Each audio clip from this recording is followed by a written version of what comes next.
ಸ್ನೇಹಿತರೇ ನಮಸ್ಕಾರ, ನಾನು ರವೀಂದ್ರ ಜೋಶಿ. ಈ ಯುದ್ಧದ ಸೀಸ್ ಫೈರ್ ಅನ್ನ ಯಾರ್ಯಾರು ಹೇಗೆ ಬಣ್ಣಿಸ್ತಾ ಇದ್ದಾರೆ ಅಂತ ತಮ್ಮೆದುರಿಗೆ ಪ್ರಸ್ತುತಪಡಿಸ್ತಾ ಇದ್ದೀನಿ.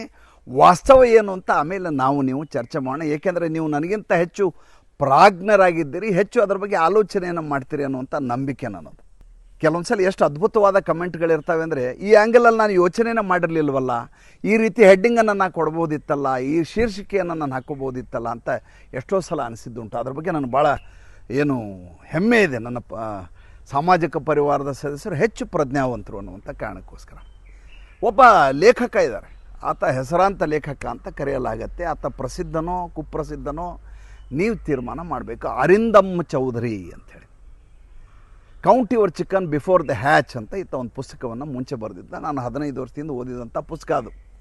Count your chickens before the hatch. ಮರಿ ಹಾಕೋಕ್ಕಿಂತ ಮುಂಚೆ, ಮೊಟ್ಟೆ ಮರಿ ಹಾಕೋಕ್ಕಿಂತ ಮುಂಚೆ ಎಣಿಸ್ಕುವಂಥ. ದ ಗ್ರೇಟ್ ಇಂಡಿಯನ್ ಡ್ರೀಮು, ಕಲ್ಟು, ಬೇರೆ ಬೇರೆ ಪುಸ್ತಕಗಳನ್ನ ಬರೆದಿದ್ದಾರೆ, ಹಲವಾರು ಪುಸ್ತಕಗಳನ್ನ ಬರೆದಿದ್ದಾರೆ. ಈತ ಒಂದು ಪೋಸ್ಟ್ ಹಾಕಿದ್ದಾರೆ ನಿನ್ನೆ. ಇವರಿಗೆ ಭಾಳ ದೊಡ್ಡ ಮಟ್ಟದ ಫಾಲೋಯರ್ಸ್ ಇರೋದರಿಂದ ಇವ್ರ ಪೋಸ್ಟ್ಗಳನ್ನ ಜನ ಓದ್ತಾರೆ. ಅದೇ ದೊಡ್ಡ ದುರಂತ ನಮ್ಮದು. ನಮ್ಮಲ್ಲಿ ನಮ್ಮ ವಿಡಿಯೋ ಎಷ್ಟು ನೋಡ್ತಾರೋ ಅದಕ್ಕಿಂತ ಜಾಸ್ತಿ ರವೀಶ್ ಕುಮಾರ್ನ ವಿಡಿಯೋ ನೋಡ್ತಿರ್ತಾರೆ.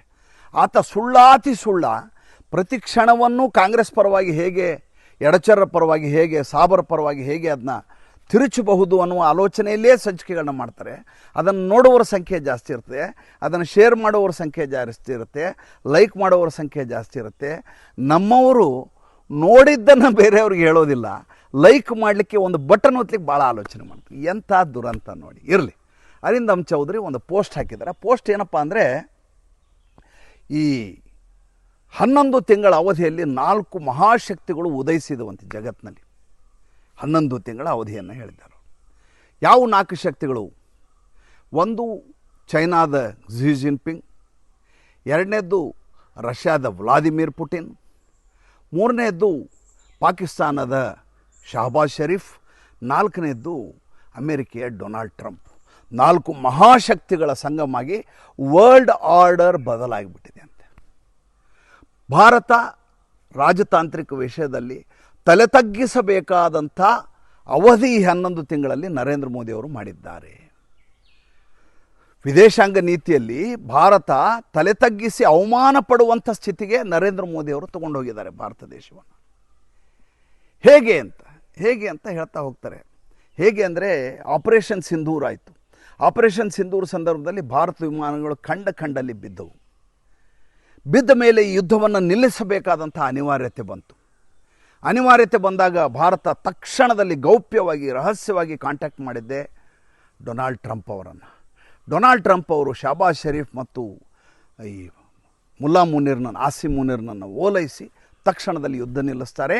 ಅಷ್ಟೇ ಅಲ್ಲ, ಭಾರತ ಸರ್ಕಾರ ತನ್ನ ಜನರಿಗೆ ಯುದ್ಧ ನಿಂತಿದೆ ಅಂತ ಹೇಳೋದಕ್ಕಿಂತ ಮುಂಚೆ, ಸಂಧಾನ ಆಗಿದೆ ಅಂತ ಹೇಳೋದಕ್ಕಿಂತ ಮುಂಚೆ, ಯುದ್ಧ ವಿರಾಮ ಆಗಿದೆ ಅಂತ ಹೇಳೋದಕ್ಕಿಂತ ಮುಂಚೆ ಡೊನಾಲ್ಡ್ ಟ್ರಂಪ್ ಅವರು ಪೋಸ್ಟ್ ಹಾಕಿ ಭಾರತ ಜನತೆಗೆ ವಿಷಯ ಗೊತ್ತಾಗುವ ಹಾಗೆ ಮಾಡ್ತಾರೆ. ಮುಂದೆ ಇದರ ನಂತರ ಕೇಳಿ, ನನಗೆ ಅದೇ ಮಜಾ ಅನಿಸೋದು. ನಾನು ಯಾವಾಗಲೂ ಈ ಎಡಚರ್ ಏನು ಮಾತಾಡ್ತಾರೆ ಅದನ್ನು ಕೇಳಲೇಬೇಕು. ಯಾವಕ್ಕಂದರೆ ಎರಡೂ ಕಡೆ ಕಿವಿಗಳನ್ನು ಇಟ್ಕೊಂಡಾಗ ಮಾತ್ರ ನಾವು ಅದನ್ನು ಒಂದು ತರ್ಕಬದ್ಧವಾಗಿ ಅದರ ಬಗ್ಗೆ ವಿಷಯ ಮಂಡನೆ ಮಾಡಲಿಕ್ಕೆ ಸಾಧ್ಯ. ಒಂದು ಕಡೆ ಹಲಾಹಲ ಆದ ಸಂದರ್ಭದಲ್ಲಿ ವಿಷನೂ ಹೊರಗೆ ಬರಲೇಬೇಕಲ್ವ. ಒಂದು ಕಡೆ ಅಮೃತ, ಒಂದು ಕಡೆ ವಿಷ, ಕಡಗೋಲಾಗಿ ಕಡಿಯೋದು. ಅದಾದ ಮೇಲೆ ಅವ್ರು ಹೇಳ್ತಾರೆ, ಒಂದು ಅದ್ಭುತವಾದ ಅವಕಾಶ ಇತ್ತು. ಈಗ ಇರಾನ್ ಮತ್ತು ಅಮೆರಿಕ ಯುದ್ಧ ನಡೆದ ಸಂದರ್ಭದಲ್ಲಿ ಭಾರತ ಭಾಳ ದೊಡ್ಡ ಮಟ್ಟದಲ್ಲಿ ಸಂಧಾನಕಾರನಾಗಿ ತಾನು ಬಿಂಬಿಸಿಕೊಳ್ಬಹುದಿತ್ತು. ತನ್ನ ಮೂಲಕ ಭಾರತಕ್ಕೆ ಒಂದು ವಿಶ್ವಗುರು ಸ್ಥಾನವನ್ನು ಲಭಿಸಿಕೊಡುವಂಥ ಅವಕಾಶ ಇತ್ತು. ಈ ಸಂದರ್ಭದಲ್ಲಿ ಭಾರತ ತಲೆ ತಗ್ಗಿಸಿಕೊಂಡು ತಟಸ್ಥ ಧೋರಣೆ ಮಾಡಿಕೊಂಡು ಅಡಿಕೊಂಡು ಕೂತಿತ್ತು. ಇದರ ಅವಕಾಶವನ್ನು ಶಹಬಾಜ್ ಶರೀಫ್ ಬಳಸ್ಕೊಂಡ್ರು. ಇವತ್ತು ಜಾಗತಿಕ ಮಟ್ಟದಲ್ಲಿ ಭಾಳ ದೊಡ್ಡ ನಾಯಕನಾಗಿ ಅವರು ಹೊರಹೊಮ್ಮುವಾಗಾಯಿತು. 4 ಜನ ಸೇರಿ ಒಂದು ಹೊಸ ವರ್ಲ್ಡ್ ಆರ್ಡರ್ ನಿರ್ಮಾಣ ಆಗಿದೆ.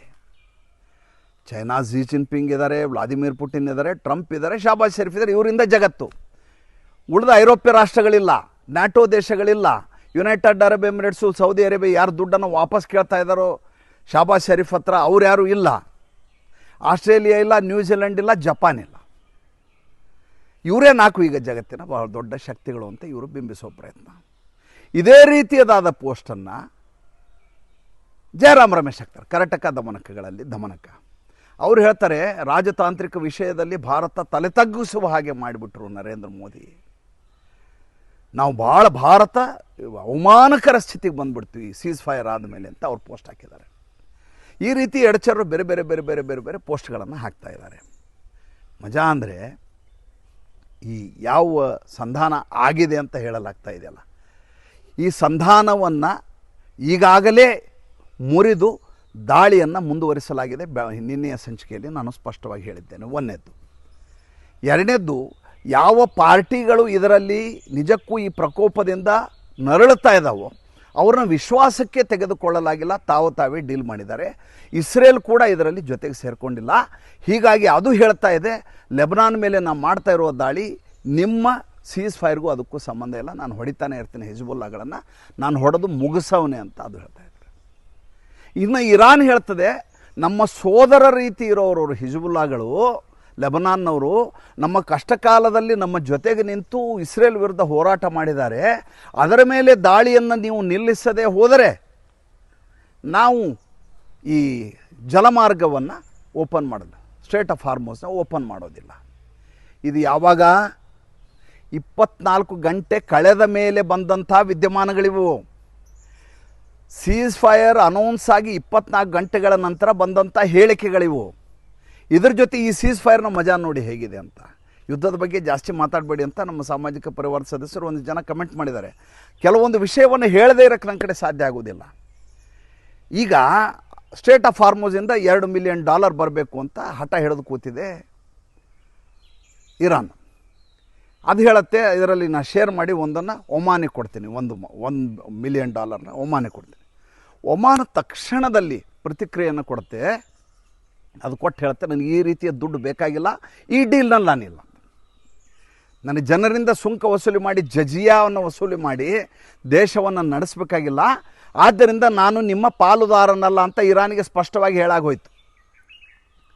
ಅಲ್ಲಿ ಡೊನಾಲ್ಡ್ ಟ್ರಂಪ್ ಇದ್ದಾರಲ್ಲ, ಯಾರು ಇವರು? ಪ್ರಭಾವಶಾಲಿ, ಈತ ವರ್ಲ್ಡ್ ಆರ್ಡರ್ನ ಬದಲಿ ಮಾಡೋರು, 4 ಪ್ರಭಾವಶಾಲಿ ಶಕ್ತಿಗಳ ಒಗ್ಗೂಡಿಕೆ ಅಂತೆಲ್ಲ ಹೇಳಿದ್ರಲ್ಲ, ಆತ ಹೇಳ್ತಾನೆ, ಹಾಗಾದರೆ ಈಗೇನು ಸ್ಟೇಟ್ ಆಫ್ ಹಾರ್ಮೋಸ್ ದುಡ್ಡು ವಸೂಲಿ ಮಾಡ್ತಿರಲ್ಲ, ಅದರಲ್ಲಿ ಒಂದು ಪಾಲು ಅಮೇರಿಕಾಗೆ ಬರಬೇಕು, ಆ ರೀತಿಯಾದಂಥ ಮಾತುಕತೆಯನ್ನು ಡೀಲನ್ನು ಮಾಡೋಣ ಅಂತ ಆತ ಅಮೇರಿಕ ಅಂತ ಹೇಳಿ ಕಳಿಸ್ತಾನೆ. ಇದಕ್ಕೆ ನೀವು ನ್ಯೂ ವರ್ಲ್ಡ್ ಆರ್ಡರ್ ಅಂತ ಕರಿತೀರಾ, ಅಥವಾ ಇದಕ್ಕೆ ನೀವು ನಿಜವಾದ ಸಂಧಾನ ಅಂತ ಕರಿತೀರಾ? ಇದನ್ನು ಈಗ ಅರಿಂದಮ್ ಚೌಧರಿ ಥರದವರು, ಜಯರಾಮ್ ರಮೇಶ್ ಥರದವರು ಉತ್ತರ ಕೊಡಬೇಕು. ಇದಕ್ಕಿಂತ ಮಜಾ ಇನ್ನೊಂದು ವಿಷಯ ಇದೆ.